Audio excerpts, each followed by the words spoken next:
Dear students, welcome to digital platform of Dr. APJ Abdul Kalam Technical University, Lucknow. I am Dr. Tarun Kumar Gupta, Associate Professor in GL Bajaj Institute of Technology and Management, Greater Noida. Dear friends, today we will discuss environment aspect of thermal power stations, right? So these are the contents which we discuss today. Introduction about the environmental aspect, pollution from thermal power stations, baghouse filters, solid waste disposal, thermal pollution, thermal discharge index, method to reduce thermal pollution and effect of thermal pollutant. So one by one we will discuss all these. First of all, introduction. Almost all types of power plant pollute the environment, right कुछ power plant कम pollute करते हैं, कुछ power plant ज़्यादा pollute करते हैं, but almost all power plant pollute the environment and resulting imbalance on ecology and has a bad effect. The pollution is inevitable in some cases and has to be minimized as possible as. Now pollution from fossil fuel power plants.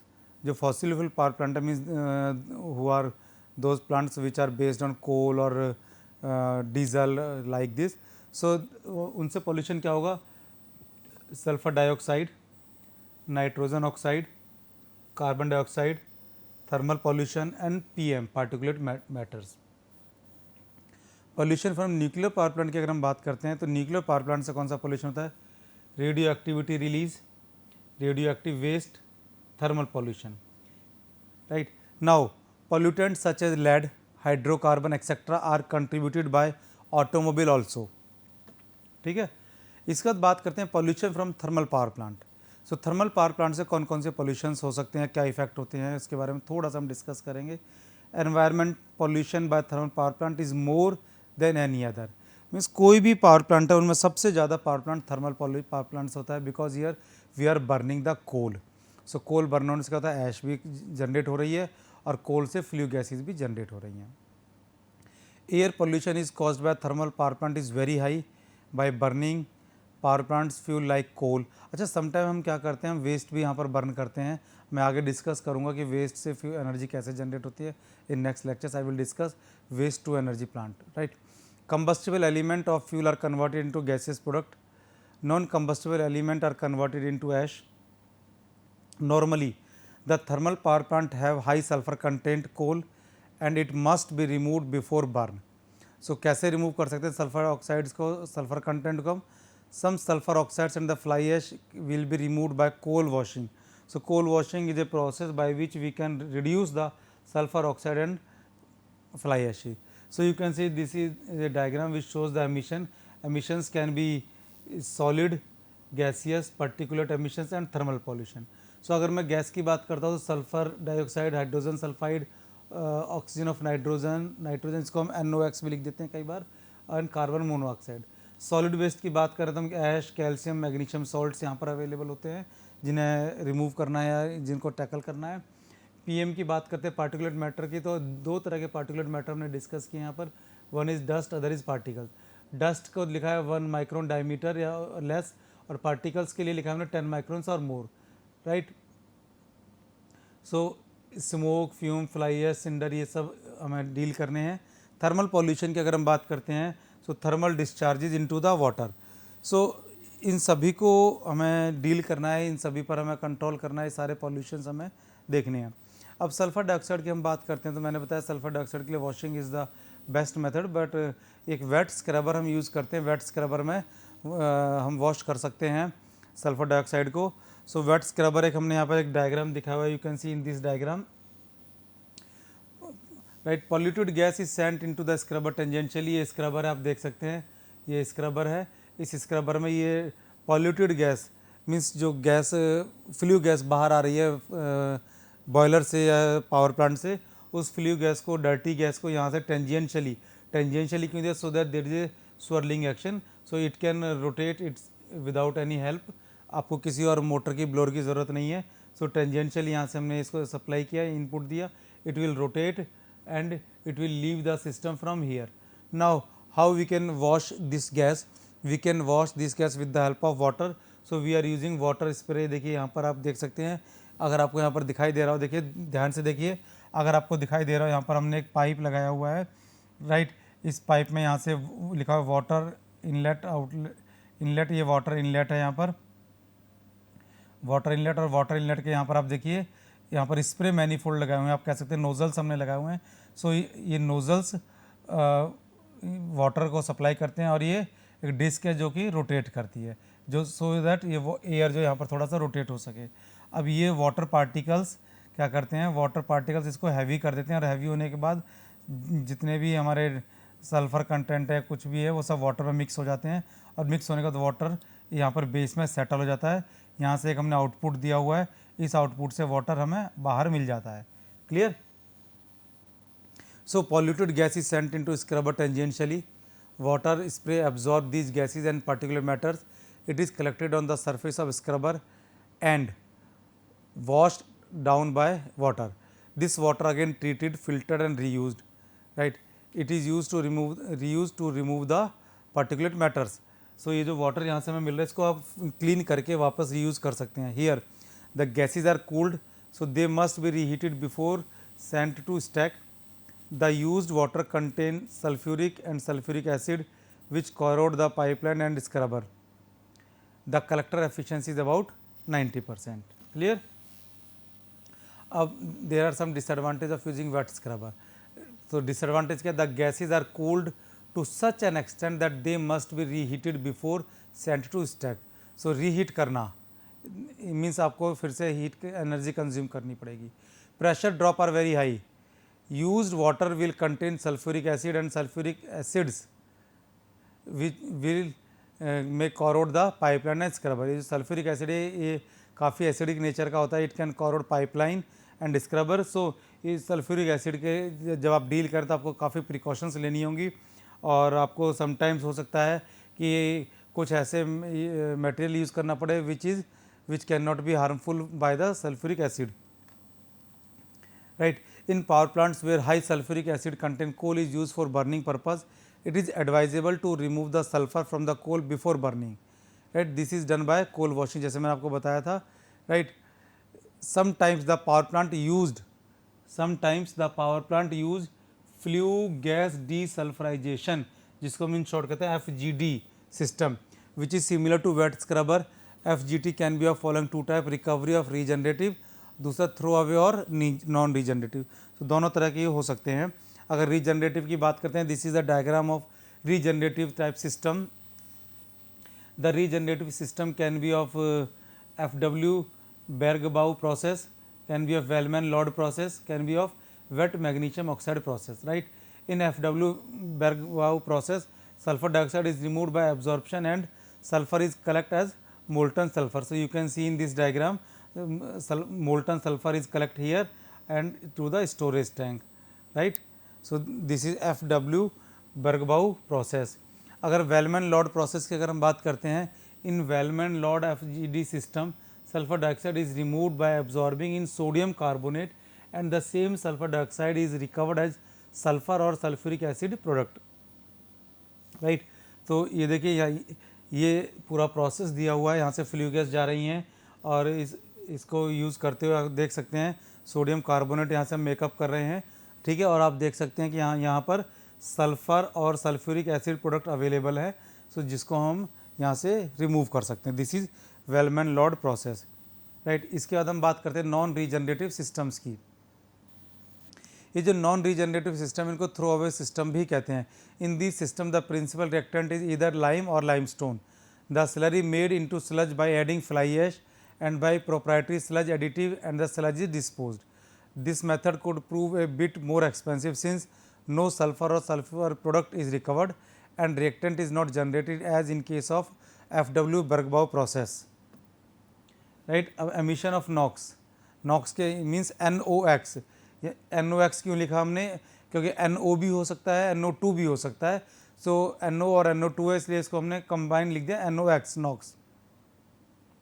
The combustion of fossil fuel in air is accomplished by formation of nitric acid, which is subsequently partly oxidized to nitrogen oxide. The resulting mixture of variable combustion is represented by symbol NOx, where X represent value between 1 and 2. 1 भी हो सकती है, 2 भी हो सकती है. तो इसको हम इन जर्नल फॉर्म कह देते हैं NOx, NOx Knox.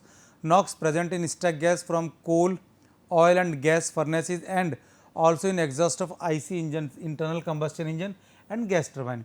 How can we reduce the NOx? Reduction of residence period in combustion zone, reduction of temperature in combustion zone, increase in equivalence ratio in combustion zone. So by these methods we can reduce the emission of NOx. अब हम बात करते हैं PMNE particulate emission की और how we can control.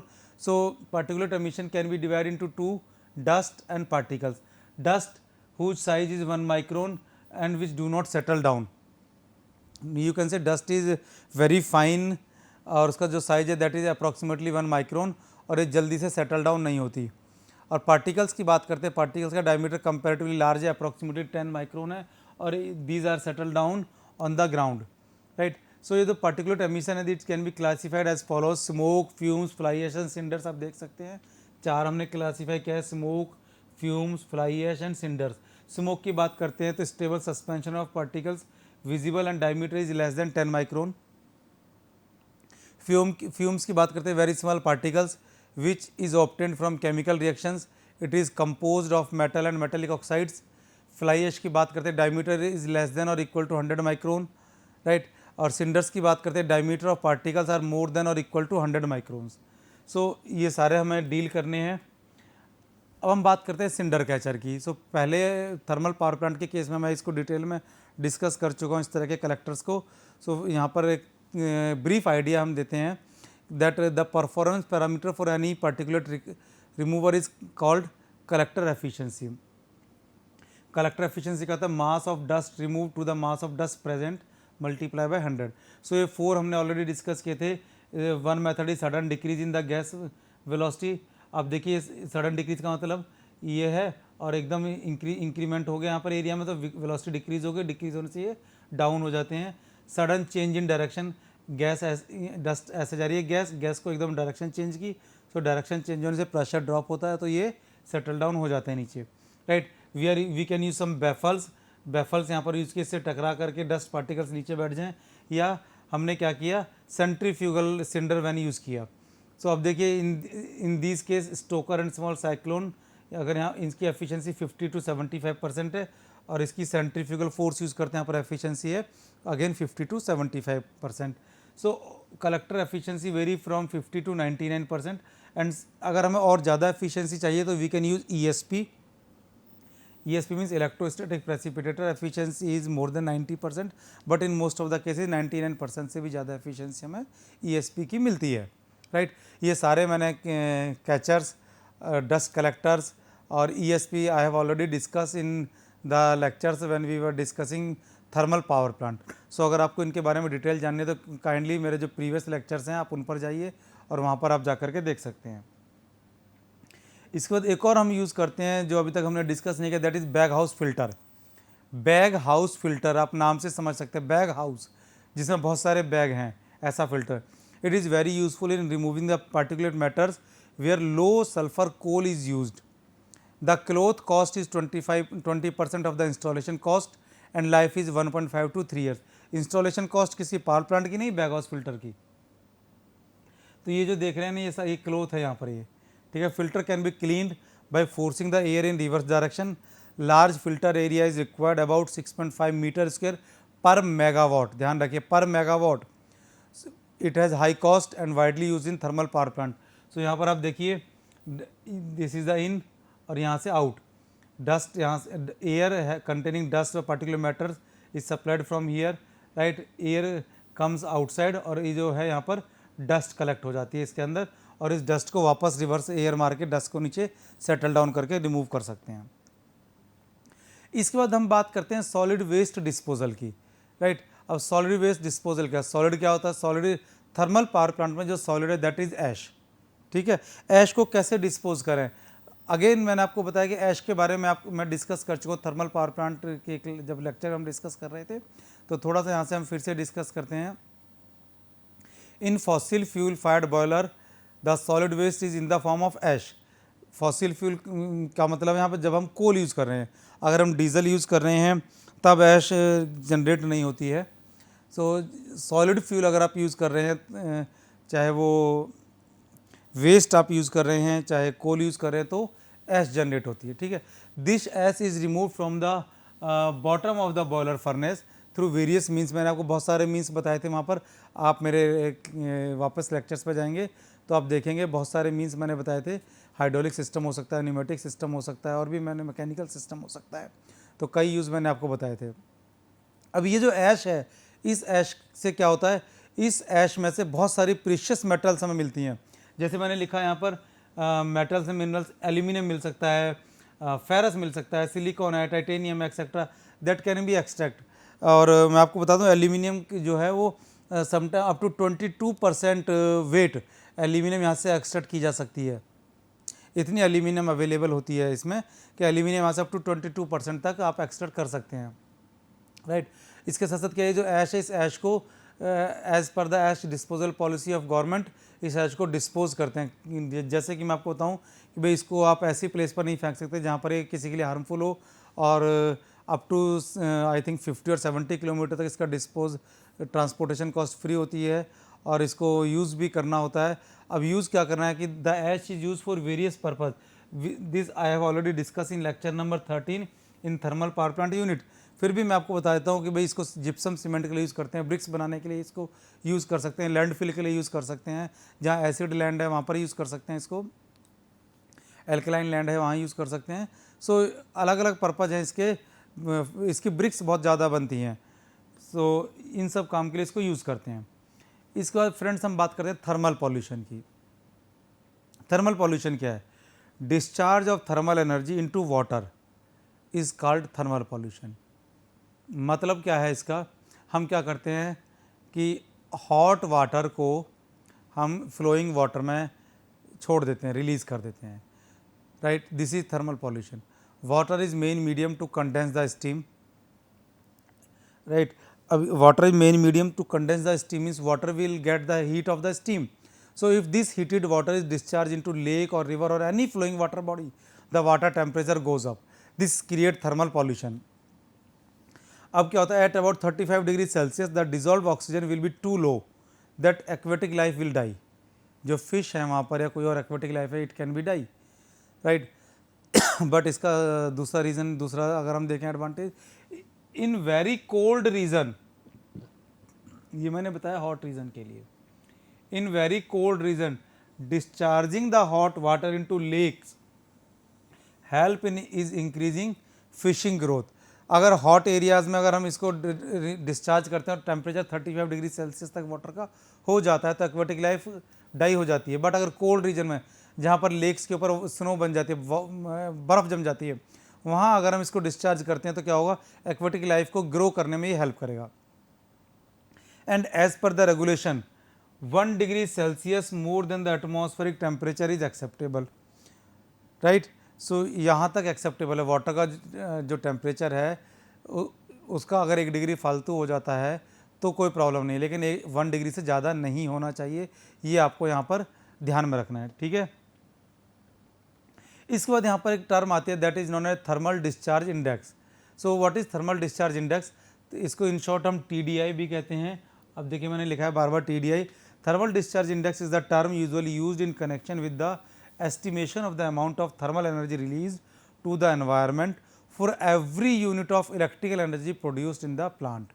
ध्यान रखिए क्या है ये, थर्मल एनर्जी या thermal power discharge to the environment with every unit generated in the power plant, ठीक है। सो ये लिखा हुआ मैंने TDI, thermal power discharge to environment in megawatt divide by ये थर्मल है, ध्यान रखिएगा, electrical power output in megawatt. अब क्योंकि रेशो है तो ये दोनों मेगावाट में लिया है हमने, ध्यान रखना दोनों मेगावाट में लिया है, वहाँ थर्मल है यहाँ पर इलेक्ट्रिकल है, केवल कि कितनी यूनिट कितनी मेगावाट इलेक्ट्रिकल एनर्जी जनरेट हुई और कितनी मेगावाट आपने डिस्चार्ज कर दिया एटमॉस्फेयर में। अब क्या, this index can not be zero, zero तो हो ही नहीं सकता क्योंकि वेस्ट तो कुछ ज़ीरो है ही नहीं। अगर ज़ीरो होगा तो क्या होगा, if it is zero it means plant violates the second law of thermodynamics. ध्यान है ना second law of thermodynamics, yes very good.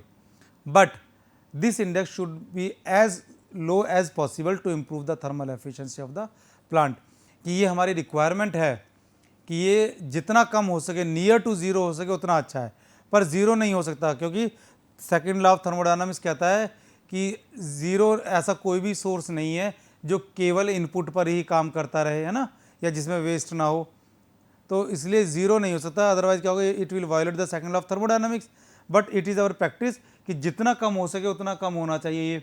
It means क्या है, ये थर्मल डिस्चार्ज इंडेक्सेस की value as low as possible is required. Clear है? Now what are the various method to reduce the thermal pollutions. अब देखिए, waste is removed from the condenser must be discharge into the atmosphere, और वो atmosphere में ही discharge की जाएगी, कोई और सॉल्यूशन हमारे पास है ही नहीं उसका। हमने क्या किया, अगर आपको पावर प्लांट का डायग्राम ध्यान है, थर्मल पावर प्लांट में जो टरबाइन है, टरबाइन से वेट स्टीम आ रही है, वेट स्टीम को हम कंडेंसर में लेकर के जाते हैं, और कंडेंसर में हम क्या करते हैं, उसकी हीट को रिमूव कर देते हैं, और वहाँ से वो वाटर को इकोनोमाइजर के थ्रू वापस बॉयलर में लेके, अब जहाँ जिस वाटर से आपने उसकी हीट को रिमूव किया, उस वाटर को अगर आप रीयूज़ करना चाहते हैं तो उस वाटर की, यानी कि कंडेंस्ड वाटर की हीट को आपने डिस्चार्ज करना है, और अल्टीमेट हीट को आप कहाँ डिस्चार्ज करते हैं, एटमॉस्फेयर में डिस्चार्ज करते हैं। ठीक है, अब एटमॉस्फेयर में डिस्चार्ज करने के अलग अलग मेथड हो सकते हैं। हमने कहा कि waste heat remove from the condenser must be discharge into atmosphere, not in water bodies, ध्यान रखना, not in water bodies as it can be objectionable, as it can be objectionable. So the following methods can be adopted. Construction of separate lake, मैंने आपको बताया कि अगर temperature ज़्यादा है तो एक्वेटिक लाइफ डैमेज हो सकती है, डाई कर हो सकती है, ख़त्म हो सकती है। सो आप अपनी सेपरेट लेक बना लें जिसमें एक्वेटिक लाइफ ही ना हो, अपनी सेपरेट लेक कंस्ट्रक्ट करें। तो जो भी पावर प्लांट हो अपनी सेपरेट लेक बना ले। अगर सेपरेट लेक बना लिया, once through cooling the condenser is adopted, if natural cooling of water from the lake is not sufficient, the floating spray pump can be employed. मैंने आपको बताया था ये कूलिंग पॉन्ड में, स्प्रे पॉन्ड में मैंने आपको बताया था, अपना पॉन्ड बनाया उसमें स्प्रे लगा दें, और स्प्रे लगा करके वाटर को उसमें ड्रॉप कर दें।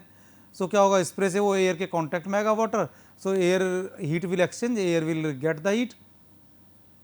Cooling pond, a cooling pond with continuously operating fountains can be adopted, it also give aesthetic look in the power plant. अब कूलिंग पॉन्ड बनाते हैं, सुंदर सुंदर कूलिंग पॉन्ड बनाते हैं, उसके चारों तरफ थोड़ा ब्यूटिफिकेशन कर देते हैं, सो हीट भी एटमॉस्फेयर में डिस्चार्ज हो जाएगी, फाउंटेन्स भी आप लगा सकते हैं, राइट। सो उससे क्या होगा, एस्थेटिक सेंस भी बहुत अच्छी होगी, ब्यूटीफुल होगा ये, और एक थर्मल पॉल्यूशन भी कम होगा। Cooling tower, you can use cooling tower in order to throw heat to atmosphere, most power stations are using cooling towers. So ये भी आप कर सकते हैं, राइट। इसके बाद डियर फ्रेंड्स, अब हम डिस्कस करेंगे what are the effect of thermal pollutants. Thermal pollutants कौन कौन से हैं, sulphur dioxide, NO2, H2S, CO, right. इन चार को हम यहाँ पर थर्मल पॉल्यूटेंट की कैटेगरी में काउंट कर रहे हैं। इनका इफेक्ट ह्यूमन पर क्या होगा, वेजिटेशन पर क्या होगा, मटेरियल और एनिमल्स पर क्या होगा, ये डिस्कस हम करेंगे। मैं SO2 की बात करता हूँ, सल्फर डाइऑक्साइड की अगर मैं बात करता हूँ, तो ह्यूमन के केस में अगर हम बात करें तो human will feel suffocation, irritation of throat and eyes, and sometime respiration system can also be affected, right. वही SO2 वेजिटेशन की बात करते हैं, destruction of sensitive crops and reduce yield, right. Materials की बात करते हैं तो क्या होगा, कोरोजन होगा, ठीक है। NO2 की बात करते हैं, सो NO2 और आप कह सकते हैं नॉक्स, ह्यूमन पर क्या होगा, इरिटेशन, ब्रॉन्चिट्स, एंडिमा ऑफ लंग्स। वेजिटेशन पर कोई इफेक्ट नहीं है, मटेरियल्स पर कोई इफेक्ट नहीं है। H2S की अगर हम बात करते हैं, ह्यूमन में बेयर डिसीज़, रेस्पिरेटरी डिसीज़ ये यहाँ पर जनरेट होती हैं। वेजिटेशन की बात करते हैं तो डिस्ट्रक्शन ऑफ क्रॉप्स यहाँ पर होता है, और अगर एनिमल्स की बात करते हैं तो फ्लोरोसिस इन कैटल ग्रेजिंग, सो ये एक इफेक्ट यहाँ पर होता है। इसके बाद CO, कार्बन मोनोऑक्साइड की बात करते हैं। Carbon monoxide is like poisoning, so poisoning it increase accidents and liability, और वेजिटेशन और मटेरियल्स पर इसका कोई ज़्यादा इफेक्ट नहीं है। सो फ्रेंड्स, आज के लिए हमने इतना डिस्कस किया था। So this is the today's lecture. If any doubt you can mail me, you can send us so that we can give the response. So thank you for listening. Thank you very much.